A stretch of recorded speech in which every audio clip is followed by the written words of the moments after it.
What if God's greatest blessings in your life don't follow the order you expect?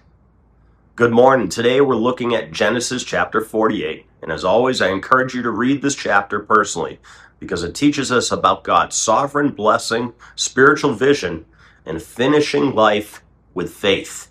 In verses 1 through 4, Joseph is told that his father Jacob is ill, and he brings his two sons, Manasseh and Ephraim, to Jacob. Jacob begins by recalling how God appeared to him at Luz, Bethel, and reaffirmed the promise to multiply his descendants and give them the land. This is important. Jacob anchors his moment not in emotion, and I'm sure the emotions were high, but yet he does it in God's covenant faithfulness. In verses 5 through 7, Jacob adopts Joseph's two sons as his own, placing them on equal standings with his own sons. This means they will receive the inheritance as tribes of Israel. Even in this, we see God's provision extending beyond what would normally be expected. In verses 8 through 14, Jacob prepares to bless the boys. Though his physical eyesight is dimmed, his spiritual discernment is clear.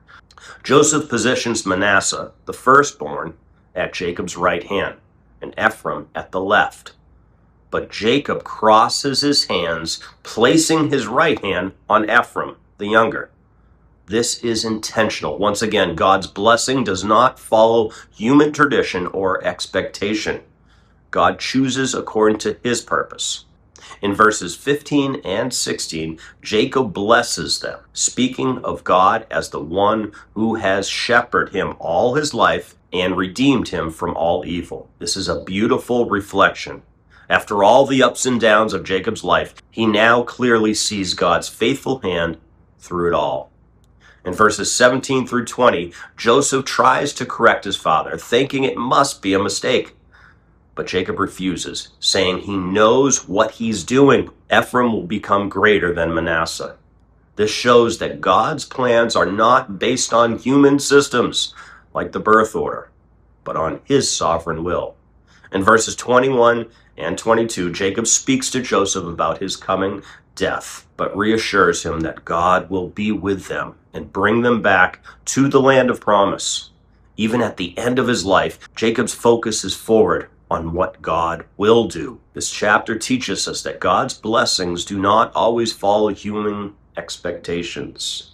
What matters is not position, status, or order, but it's God's purpose. It also shows us the value of finishing life with faith, looking back at God's faithfulness and forward to his promises. This passage also points us to Christ. Just as God chose according to his purpose and not human expectation, salvation comes by God's grace, not by human standings. In Christ, God gives blessing and inheritance according to his will. Today, trust God's plan even when it does not follow your expectations. Do not measure your life by comparison or position, but by faithfulness. And take time to reflect on how God has been with you, allowing that remembrance to strengthen your trust in what he will do next. God bless.